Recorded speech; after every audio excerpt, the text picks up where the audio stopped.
Hello everyone, আসসালামু আলাইকুম। স্বাগতম জানাচ্ছি নতুন আরও একটি ভিডিওতে।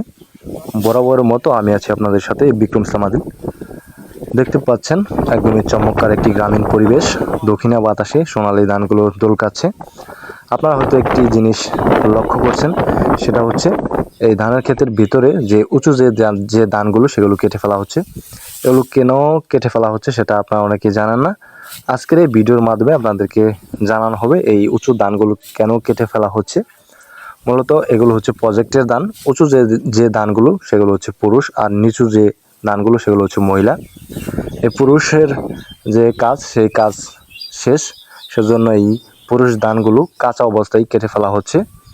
আর যে নিচু যে ধানগুলো এগুলো হচ্ছে মহিলা ধান। এগুলো দিয়ে আপনাদের প্রক্রিয়াজাত করা হবে, মানে বিছুন করা হবে, সেজন্য এগুলো রেখে দেওয়া হচ্ছে। আর এগুলো কিন্তু কাঁচা অবস্থায় কেটে ফেলা হচ্ছে।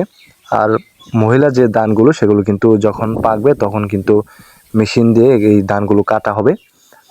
আর একদমই সুন্দর পরিবেশ দেখতে পাচ্ছেন। আপনাদের গ্রামে এই ধরনের সিস্টেমে ধানগুলো চাষাবাদ করা হয় কিনা অবশ্যই কমেন্ট করবেন। আমাদের গ্রামে কিন্তু এই ধরনের পদ্ধতিতে এই কৃষক নয়তো এই প্রজেক্টের ধানগুলো এভাবে চাষাবাদ করা হয়। আর আমাদের এই এলাকায় সমস্ত জায়গা জুড়ে কিন্তু এই ধরনের প্রজেক্টের ধানগুলো চাষাবাদ করা হয়েছে। সম্মানিত ভিউয়ার্স, এমন সব নিত্য নতুন গ্রামীণ দৃশ্যগুলো পেতে অবশ্যই ফেসবুক পেজটি ফলো করবেন।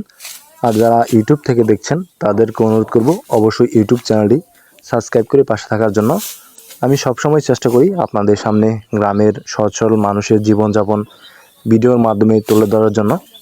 আসলে জানি না কতটুকু পারি, আমিও ভাই কর্মব্যস্ত মানুষ।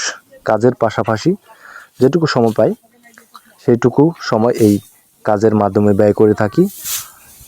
অবশ্যই ফেসবুক পেজটি ফলো করবেন। দেখা হবে আপনাদের মাঝে আবারও নতুন কোনো ভিডিও নিয়ে। সে পর্যন্ত সকলেই ভালো থাকবেন, সুস্থ থাকবেন।